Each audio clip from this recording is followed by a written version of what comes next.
now. Oh, hold on. Go ahead and talk while I figure this out. Yeah, different format. First time doing it this way. So let's see who's in the group. The Escobars are back. It's Friday, you guys. Happy Friday. I know everybody loves the weekend, gets excited. You know, end of the week.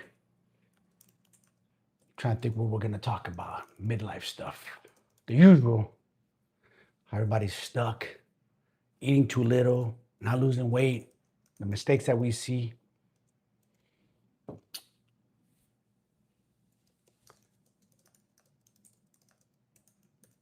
What are your guys' struggles? What is your bottleneck? I know a lot of people have a hard time tracking macros. All right. Now, this is the first time we're doing it on the phone, like vertical. So this should be interesting. Yeah, what I wanted to talk about specifically before if anybody joins is when I talk about a lot of my content about you're eating too little in midlife and that's why you're not losing weight. The main thing I mean when I'm talking about that is people who have been chronic dieting. So when they are trying to lose weight, they immediately eat very little. And that's why when people try to lose weight, they lose 5 pounds, the same 5 pounds over and over because they eat very little. They bottom out, their metabolism adapts, they stop losing, they fall off track, and then they gain the weight back. And it is a vicious cycle that most midlife women, hi Robin, most midlife women fall into. So they always have like this set number of calories. Every time they're trying to lose weight, I'm gonna eat 1,200 calories. And that doesn't work. And over time, that calorie number will become less and less effective for shorter and shorter periods of time. Maybe 10 years ago, you could eat those calories and get to maybe lose 10 pounds, then only 5. It's going to go off for a few minutes. Then only 5 pounds, and then 2 pounds, and then no weight at all. I see this. You have to hit power. Yeah.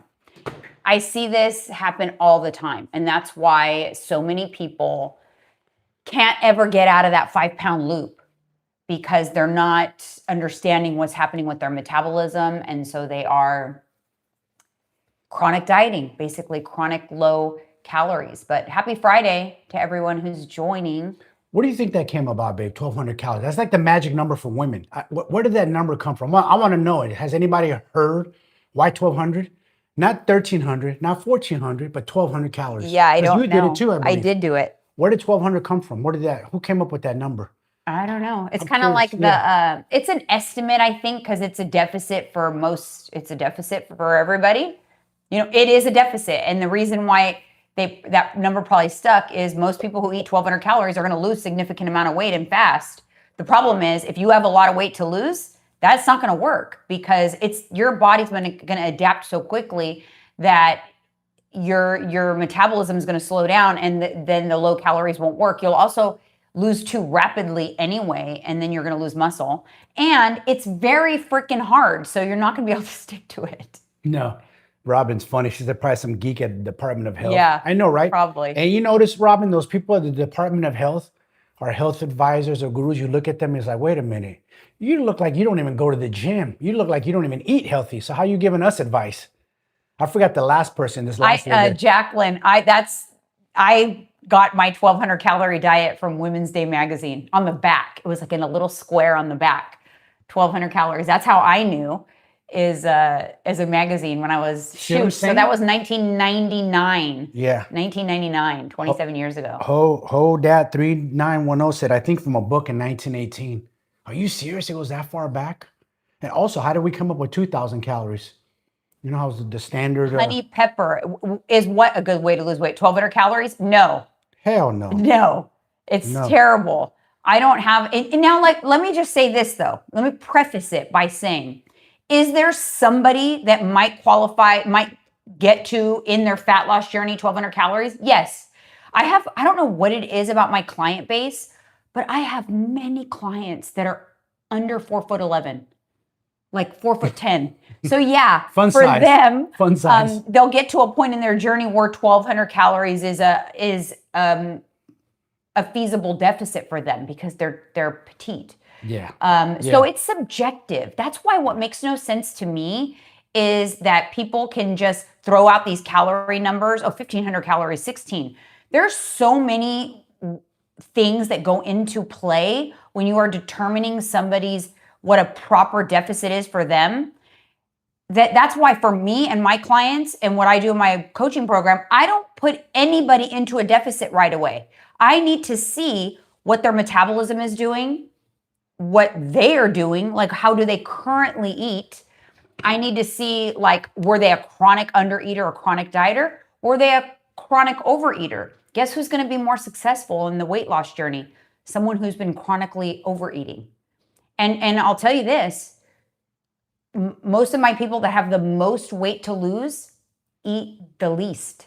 They eat very, very little, and they can't lose weight because they've been trying to diet their weight off for years with too low calories, and their metabolism went dormant. So that's why I created my system, is to it's a phase, a stabilization phase, wakes it back up. And the good news is most like healthy people, 2 to 4 weeks, the metabolism is firing again. Then we can do what we need to do. Some people, depending on the circumstances, different conditions, different limitations, it could take 2 months, 3 months. I've had a client, it took 6 months to stabilize her, but then she's having success now. But patience it just takes time. Patience. Mace-12-S asked me, why do you have so many tats? Because I like them. I don't know. What's the... Oh, I think they're asking me. Oh, they're asking you? Oh, same thing. You like them. We like them. We love them. Yeah. It wasn't my intention to get my whole body blasted. I just kept going. I just love them. I like being different, I guess. I'm standing out. Let me see. Somebody asked the super. I don't know. I don't know what this is. I'm gonna. Why would they ask? I don't know. It's. What is super cubes? Have you heard of super cubes? Honey pepper. It's how you freeze food and not waste it. It looks like a good way to lose weight. I've never heard of freezing food. I mean, we freeze our chicken when we buy extra chicken from the store so it doesn't go bad. I freeze my sourdough bread. I buy 2 loaves sometimes. In terms of the tattoos, every single one of my tattoo has deep reflecting meaning to me. There's something that I look at, and it was a moment in time or something that's very meaningful. And that's, yeah, for me, that's why. They have deep meaning. Yeah. What do you say? What about the mask? Different, maybe the nice, but not everyone's inked out. True, but not everyone has a Japanese bodysuit. I got all the way. When I say all the way, including the glutes, all the way. Yeah. Difference, the whole thing, top to bottom. There's no skin showing. Everybody has a bunch of random ass tattoos. I do. Big difference. Bunch of random. They're random but meaningful. I mean, yeah, I have different. Like mine is not all Japanese all the way sleeved up. I'm talking about like from the stomach all the way down, my backside all the way down. It means something. It's a samurai, warrior spirit. I'm a fighter, so that's what it means. It identifies with my personality. The person on my neck, that identifies with my personality. Yeah, so I missed the soup comment. There was a soup comment? A soup diet? Super cubes. Like, oh, God. Somebody asked, have you heard of super cubes? It's how you freeze food and not waste it. It looks like a good way to lose weight. I have no idea what that is. It sounds like a gimmick. That's what it sounds like to me.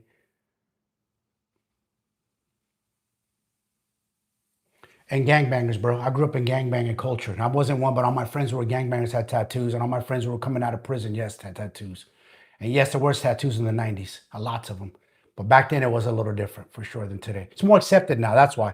2026, nobody looks at you sideways or different. You're right. A lot of people won't have it. And it's okay. It's an expression of themselves. The tattoo on my stomach is a little different. That one, and I've come out and talked about it many times, it's because I wanted something big on my stomach to cover my stretch marks. A lot of people think, oh, you have a tummy tuck scar cover or whatever. I've never had a tummy tuck. I think you can tell because my belly button would be very obvious if I had a tummy tuck. Unfortunately, with tummy tucks, they have not perfected the belly button. It is not cute. No. But I would have gotten a tummy tuck. I would have dealt with the belly button if I needed one. But to be honest, I didn't need a tummy tuck. I lost my weight in my 20s. My body bounced back pretty well. But the stretch marks I had because of that massive weight gain, I didn't like them, so I covered them. And yeah, that's kind of what that tattoo is. The rest of mine have been very specific reasons. But I guess that one was a specific reason too. Yeah. Thank you, True Hustler University. I do. I always tell her I got a baddie. I married my dream woman. So what else? What else is going on? What else is going on? What else is going on this lovely Friday? We usually go live horizontal, like the long form, but this is different. It is different. That's so cool. You can just pop on your phone and just go live. Yeah, I think that, I think it's pretty new. Yeah. But yeah, you know, so I don't know. I don't know why. It's like people complicate weight loss. Way too much. Oh my God. We had nachos for dinner last night. I stepped on the scale today. We both did. We both lost weight. That's next week's full day of eating video, by the way. We documented our loaded nachos for dinner. Homemade, by the way. Homemade. Yeah. Well, you'll see it on the video. My full days of what I eat in a day, those videos go up every Tuesday on my channel. So if you're not already subscribed, subscribe and check out the Tuesday videos, because that's where we show, because you know, our thing is we are, you know, very into fitness and being fit and lean and all of that, but not eating diet food. Very balanced way of eating. We figure out like things that we're craving, we create it at home. And it's not like the lowest calorie version of things or the fat-free or diet version of things. A lot of times we use the real deal and just figure out a way to make it work in our macros. And that's what's made us successful, because we love it. It's not hard to stay and to sustain. I'm currently in maintenance, so I eat a lot of calories right now. I don't even have to track. I really loosely track just to make sure I'm eating enough, because my calories are pretty high. My metabolism's in a really good place. And last year it was not. I did a lot of work over the course of the year to build muscle, to wake up a dormant metabolism, and now I'm feeling really good. It is exactly kind of the same program I put my clients through, but it's a great feeling. Yeah, like, so here's the hack, you guys. We love In-N-Out, so I recreate In-N-Out at home. Like, we use our own buns, we track it, meat, everything's tracked. We love Taco Bell, so we created the Nachos Bel Grande, you know? Any kind of tacos, bean burritos, we'll make it at home. Everything, we make it at home. Anything we like. This is my slogan. Somebody asked real quick, do we like, I don't want to overlook her comment. She said, do I like Caribbean food?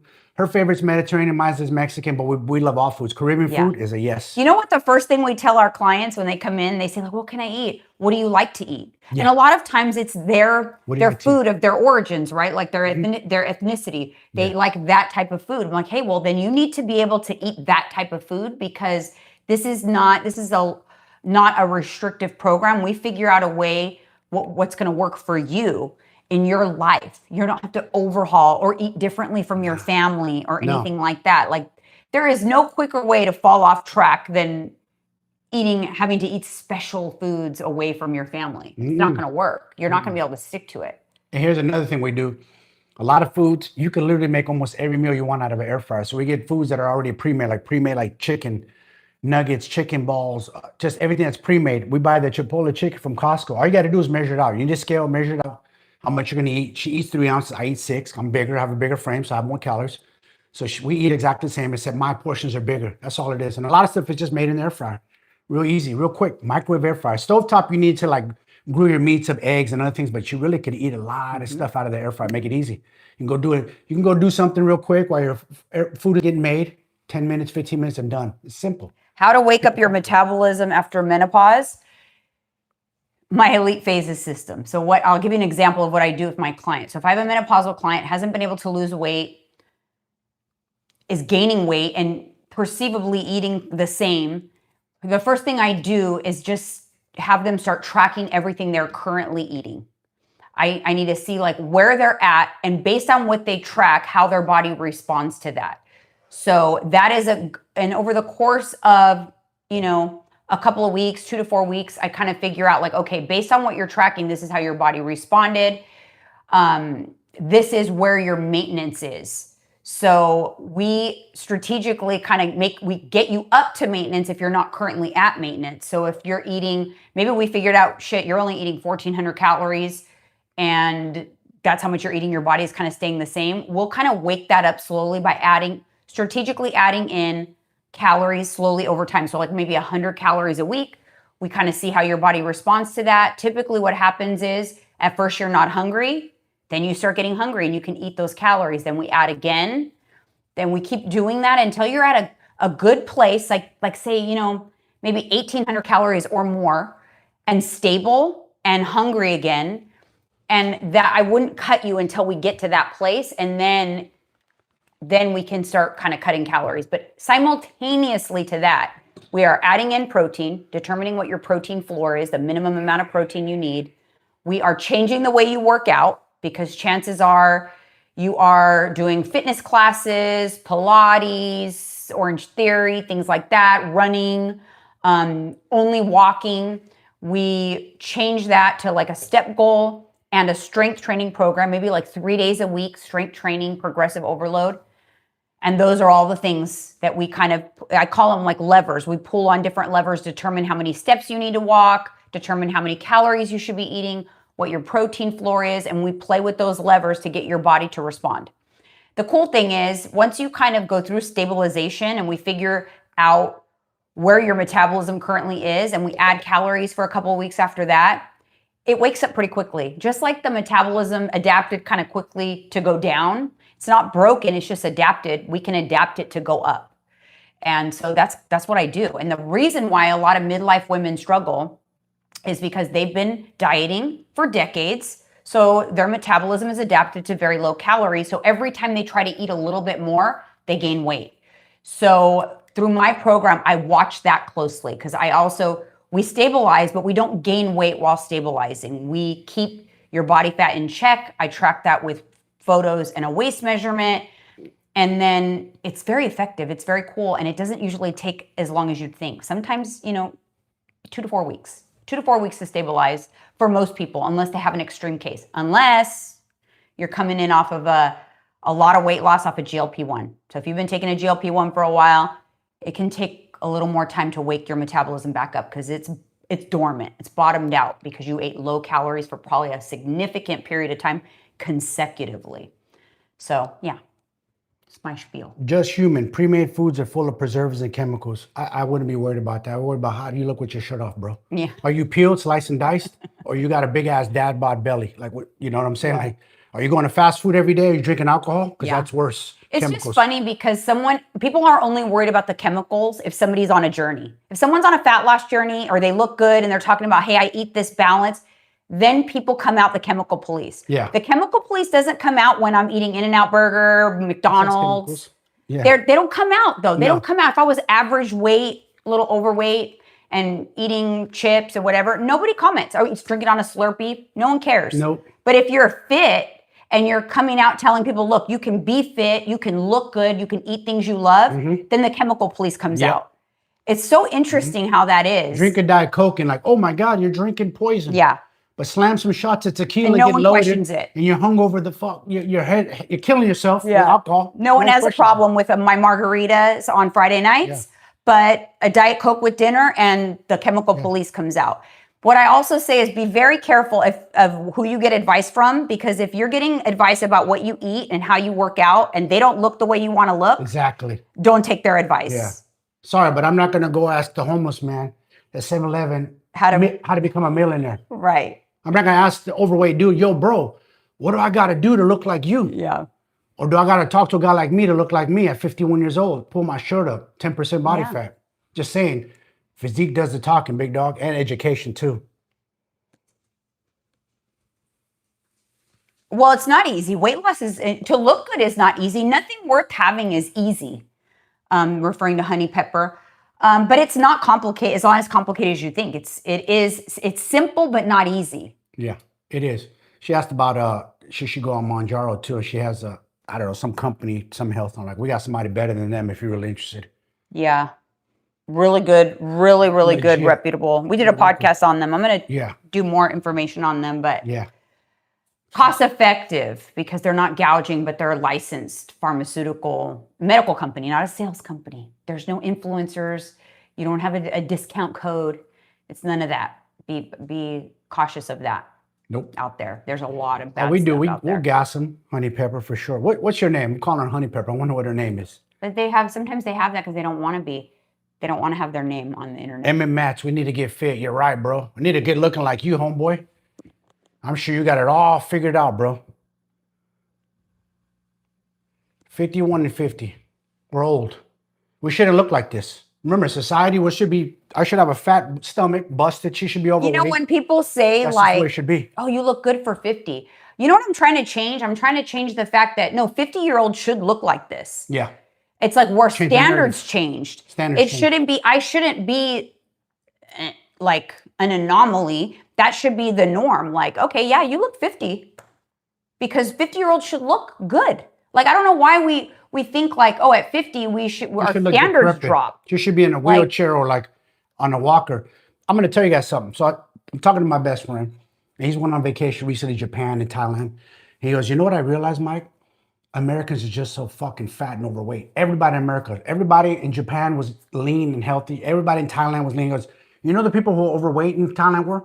Europeans and Americans. He goes, that changed his way of thinking. Like he's eating different, switch up his own nutrition. He goes, our standards are way too low in this country and it needs to be called out. And it's like, yeah, we call them out, but then they come after us like we're the bad guy, like we shouldn't call it out. But then they call us out and be like, you look anorexic, you look too skinny, you look like you're getting old. Well, I could flip it on you, but like you look like you're fat, busted, and disgusted. But see, that makes me look like the bad guy. You like, look bad, but if you fit shaming. You degrade fit shame us. It's okay. Nah, man, we're gonna flip that narrative around. But listen, I used to be 220 pounds, so I have the license to speak on it because I've been there. Like I know what it's like. I know what got me there. I know exactly what got me there. Hand to mouth. That's what got me there. I was eating way too much and with no regard. You know, I wasn't under eating back then to get that big. When I began under eating in my 20s, because then once I lost it in my late 20s, I was so petrified to gain it back that I always try to eat as little as possible. So I created a lot of metabolic adaptation back then. And let me tell you guys something. She's been as high as 230 plus pounds. I've been as high as 250 plus pounds. So we've both been on the other side, but we did something about it. We didn't play victims and say, well, we're just married and this is just the way it is. And married couples just gain weight. Like everybody uses an excuse. We got to change that narrative. And I'm going to address something. What is this? Josh Herbo, 4004. I look 60. I look better than you. So yeah, okay. I'll take it, but I bet you look better than you at 60. Yeah. So it don't matter. I don't care. I don't know why. Like I don't. That doesn't insult me. Good. I want to look like this at 60. Yeah. I'm 51. I am going to look like this at 60 and 70. And I'm still going to blow you out of the water. Yeah. That doesn't bother me at all. The whole age thing, like, oh, you look your age, but you look pretty good for your age or whatever. None of that bothers me at all. You know why? Because when you build like a confidence from like within, like a true confidence, not a fake confidence, it's like an armor. It's like a shield of armor, and like it's very, very hard to take you down when you have that confidence. And that's what I love to build in my clients, because that is like a coat of armor that it's like nobody can penetrate. And that's what I love. It's about building that confidence from within. The external comes, but if you get the external, but you haven't built that internal confidence, you're still going to be very unhappy. Yes. So it's very important to build the confidence from within. And then trolls and stuff like that, they can't get to you, and it bothers them. It bothers them that they can't get to you. Bro, I trained Muay Thai and boxing for 18 years. 10 of those were 10 years of pro fights. They whooped my ass, all the younger dudes. I loved it. I always beat this old man up. Yeah. I wanted to be tough like iron, so I done beat my ass. So you think a comment's going to shake me up? Please. I competed as well, man. You know, look at my body. I'm tattooed from head to toe. Pain, bro. Little comments not going to hurt me, but it makes them feel good. It makes them, ooh, I trolled them. Yeah, it's a troll. Yay! From my mom's basement. I can't read a thing. You guys can troll me for that too. Honey Pepper said, I once mistook you guys for Jeff Bezos and Laura Sanchez when I was scrolling. You know what's funny? I wish I had his money. We've gotten that before. I really wish we had their bank accounts. Yeah, we have gotten that. Yeah. Oof. Yeah. What would we do with all that money? That's funny. That's for sensitive guys with high anxiety from my own home. Yeah. You couldn't afford if she was for rent, bro, so relax. So I asked if you're for rent. No, I would be very expensive. Very expensive. Very expensive. We thought about it. Very expensive. You got 7 figures?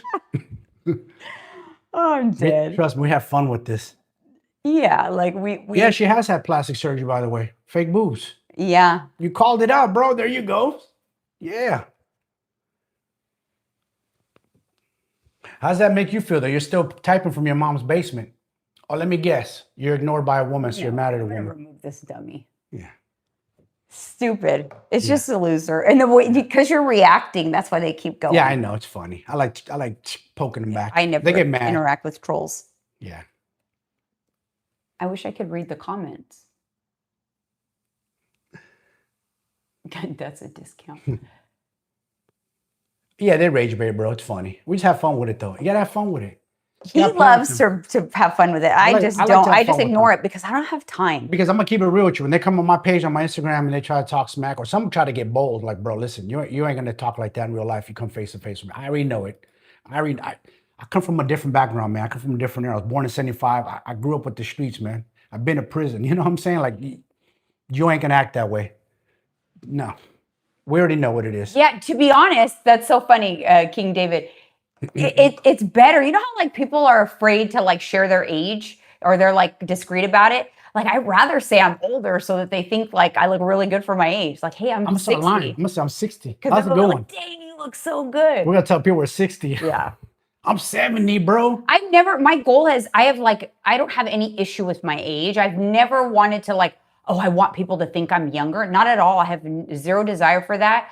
My mindset has always just been, I want to look the best I possibly can at every age that I am. Whatever that is, obviously I'm getting older, I'm aging, like my neck, my skin, and things are happening. Yeah. It is what it is. We're all gonna age. But I can tell you that at this age, I do everything that I possibly can to look the best that I can for my age. And the goal is not to look younger, it's to look the best at my age.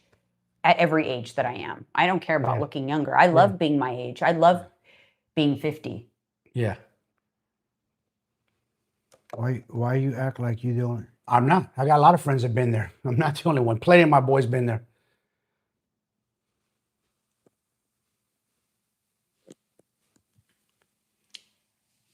All right. Yeah, that's true. We do take people with bone density problems. Yeah, Of course, my wife course. does. Of course, you have to build. That's more important than anything. Training is going to be imperative. A progressive overload strength training program is imperative if your bone density is an issue. Light, at first, within your capabilities, you start all the way at the bottom. But building muscle puts tension on the bones. And so the proper nutrition plus progressive overload training, that's going to strengthen your bones. And that's what you need. That is absolutely what you need. You know what, David? That's so true. Growing old is the privilege. You know how many friends that I lost? I lost 2 set of brothers I grew up with, in their 40s. Both died within 2 weeks of each other, bad health. I lost a cousin at 40 years old to a stroke. I lost many friends I grew up with that didn't make it to this age. So yeah, it is a privilege. So when people try to make fun, I was like, good luck if you even make it to this age. Because if you're in your 20s or 30s and you don't start taking care of your health now, you better be ready because 40s is coming for you. It's a different beast. Heart attacks, strokes, diabetes, everything, all that's coming for you if you don't do something now about it. It's not just about physically looking fit. It's all about internal, like taking care of your internal health. Yeah, you have for the long term. For the scared to lift, and you see that you can't be so scared to lift in case of fracture, because that is you're going to lose muscle, which is going to further impact your bones. So you will go backwards. You have to do something to try to get in front of it and circumvent the additional bone loss that's going to happen inevitably without intervention. So, what people think lifting and a progressive overload, it sounds scary, but you start where you are. If progressive overload is no weights at all initially, it's no weights at all. And then you progress very slowly to the lightest weight. That's progressive overload for you if your baseline is very, very light. So, it's not, I think people automatically assume when we talk about strength training and progressive overload that it's like lifting like super heavy weights. No, it's what is heavy for you and your level. Yeah. In our program, we have a weekly workout audit workshop. A monthly workout audit workshop where we kind of like go over that kind of stuff. Marsha from Oklahoma, I missed it. What are y'all talking about? You know, Marsha? No. Peptides, legit. Yeah. It depends like what they are and what's the reason. Yeah. And what's the rhyme or and they're reason? supplemental to the base doing the work, right? If you're already doing the work and you want to optimize that work, you want to get the best bang out of that work, Yep. then yes. If you're wanting to avoid the work and do those kinds of things instead, no, it won't do anything for you. It will waste your money. Just like make sure your nutrition's on point. Work on that first. Get your nutrition dialed in. Make sure you're working out. Get your sleep on point. Hydration. Are you eating? That's number one, top of the food chain. The rest goes underneath. People go straight to peptides these days because it's a hot topic, hot talk. I think people think it's like a magic bullet.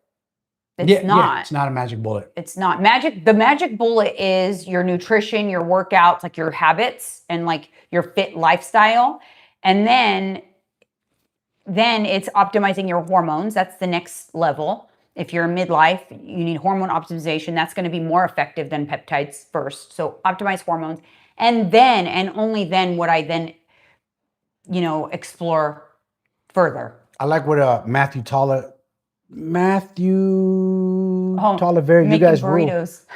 Hey, game changer. Game changer. You're talking to the burrito king. I was addicted. I would eat burritos out every day. She'll tell you. Making them at home and be able to track everything and enjoy it, game changer. You don't even want to eat them out anymore. Capitan Engo wants to send you $200. I don't know how you send $200. Who wants it? You want to support us? Sure. Send it. I don't know how you do it. How do you do it? I think there's a money sign right there. Stop. I'm for rent. No, I'm just kidding. Let's see. We made nachos last night. They're going to be in next week's full day of eating, so make sure you tune into that. What do you do when experiencing hair loss as a woman? Hair loss, hormonal hair loss.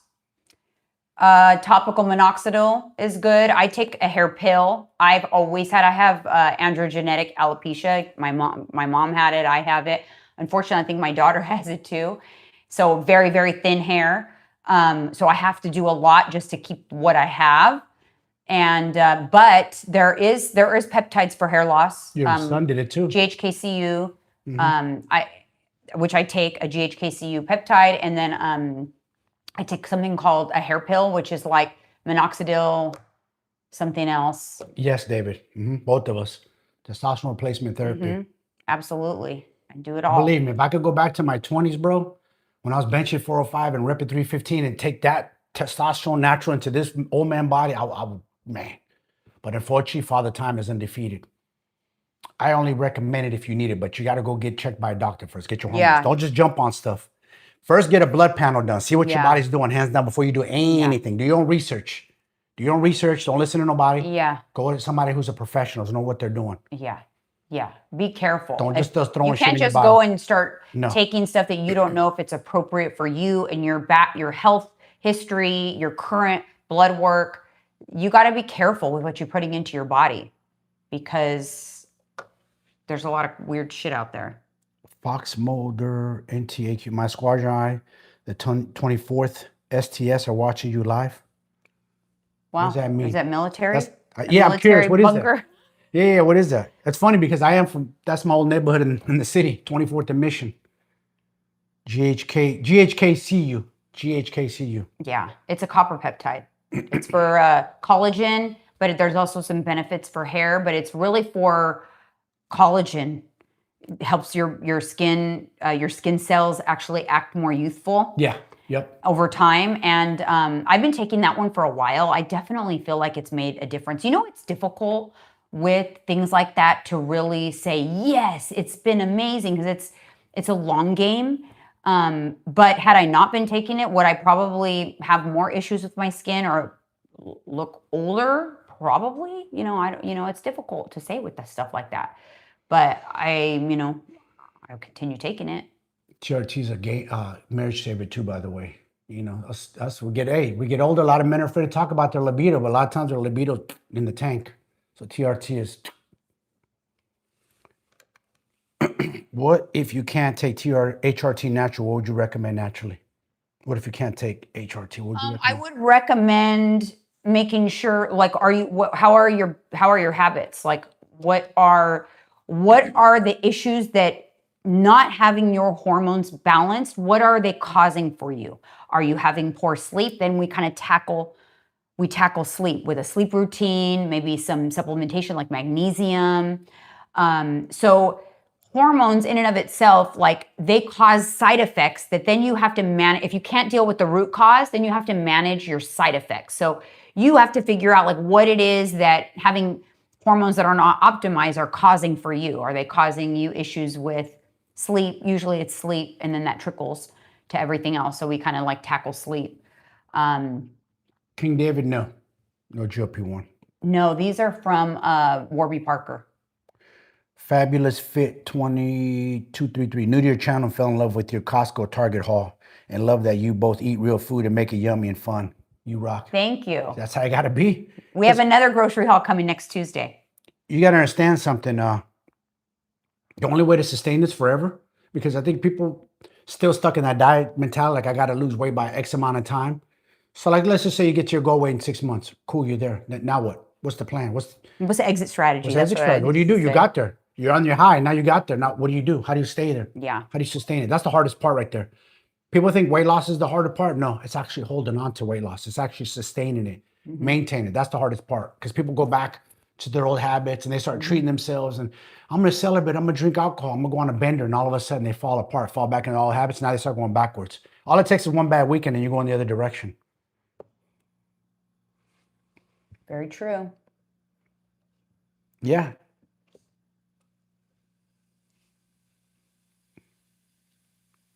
Yeah, maintenance is everything, man. That's where the money at. That's where the hard part is. That everybody struggles. That there's a lot of people who do lose weight, but they can't hold it. They go in the other direction. Somebody said the 24th Special Tactics Squadron. Nice. I guess kind of military. Which branch? I'm curious. Hello from Hockley, Texas. Ana Rosales.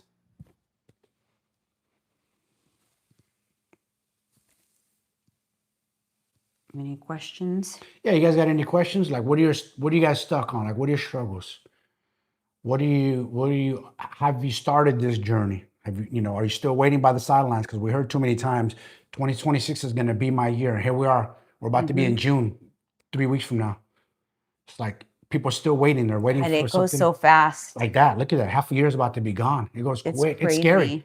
Today I thought about, like, when I woke up, I'm like, holy shit, it's Friday already. We like blinked and the whole week went like that. It's like that every week. Like it goes like that. Like time just goes quick. Like I was watching that interview I told you on that School Hard Knocks with this 89-year-old dude, super rich, super successful, been in this country since his 20s. He goes, 60, this is 29. He says, 60 years went by quick. He goes, he blinked, he's 89. He goes, man, I can't believe it. He goes, when you hit your 40s, he goes, that's when it was like, time went even faster, like it accelerated. Do you surf? No. No, I want to do like that. I want to do paddle boarding. Yeah. I want to try paddle boarding. We got some beautiful, beaches out here. So we want to get out there. And it is now, it's May. It's like, we're going to start getting this good weather. We need to, make some time to try some things. Yeah.